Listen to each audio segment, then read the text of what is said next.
on a un petit peu envie de construire ce spectacle comme une possible réponse à tous ces siècles d'oppression des femmes. Et donc, ce spectacle, Tiens ta garde, donc au titre assez évocateur, va parler d'autodéfense et du rapport à la violence.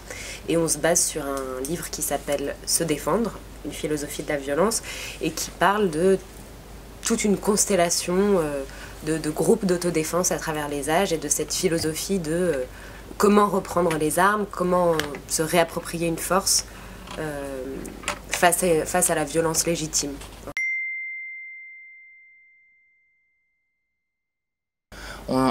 On tente avec ce spectacle, dans nos 4 corps actuellement de 4 comédiennes qui s'emparent de cette problématique-là, donc a priori féministe, d'ouvrir aussi une autre question bien plus vaste sur tous les autres, enfin, en tout cas tous les autres, un échantillon ou un panel d'autres minorités qui elles aussi ont, à un moment donné, voulu se défendre.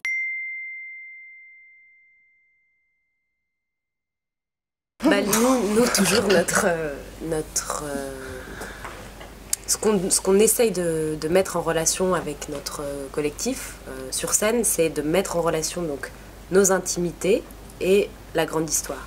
Et donc là, spécifiquement pour Tiens ta garde, on va essayer de faire s'entremêler 2 trames un peu, ou 2 sortes de scènes, un peu comme dans Le Monde renversé, où il y aurait une trame plutôt contemporaine et qui nous appartient, qui serait l'histoire en fait de 4 jeunes femmes dans une salle d'armes, donc une salle où il y a plusieurs vestiges d'armes, pas forcément que des fleurets d'escrime, mais voilà, des accessoires d'arts martiaux, des fusils, des épées, des masques, des postiches, enfin voilà, un peu à la fois des armes, des vraies armes en tant que telles, et à la fois tous nos accessoires théâtraux qui vont ensuite nous servir à nous transformer pour incarner plein de personnages. Et donc on serait dans cette salle d'armes entourée de tous ces éléments, et on serait donc 4 jeunes femmes qui viennent un peu se réapproprier une force, qui viennent s'entraîner.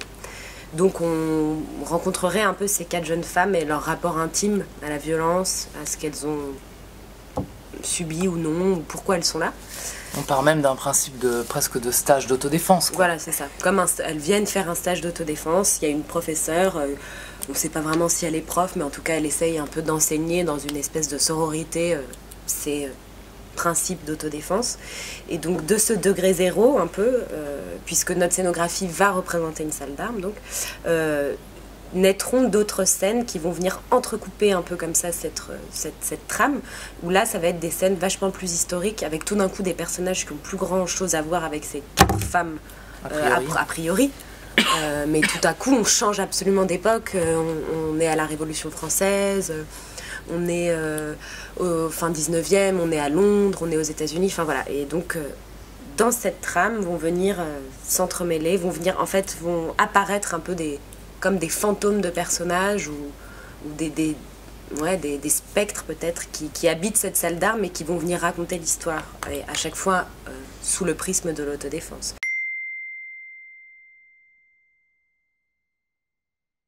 Donc, dans le livre d'Elsa Dorlin, elle convoque plusieurs figures qui sont donc assez connues, donc John Locke le philosophe et Hobbes.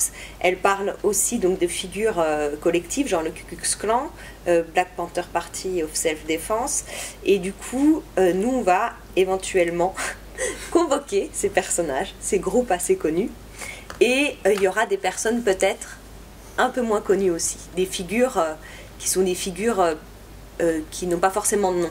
Ouais. Par exemple les suffragettes, on va peut-être pas prendre une suffragette très connue, mais voilà, on va prendre un groupe.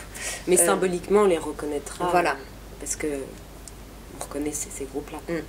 On essaye de ne pas être essentialiste, en tout cas dans ce spectacle, donc de ne pas créer une figure féminine, mais au contraire une multitude, etc., et qu'il n'y ait pas de généralité sur le fonctionnement d'une femme ou d'un groupe. Non, tout le monde a... Voilà, on essaie de montrer un peu la multiplicité de tout ça, sans s'approprier les choses.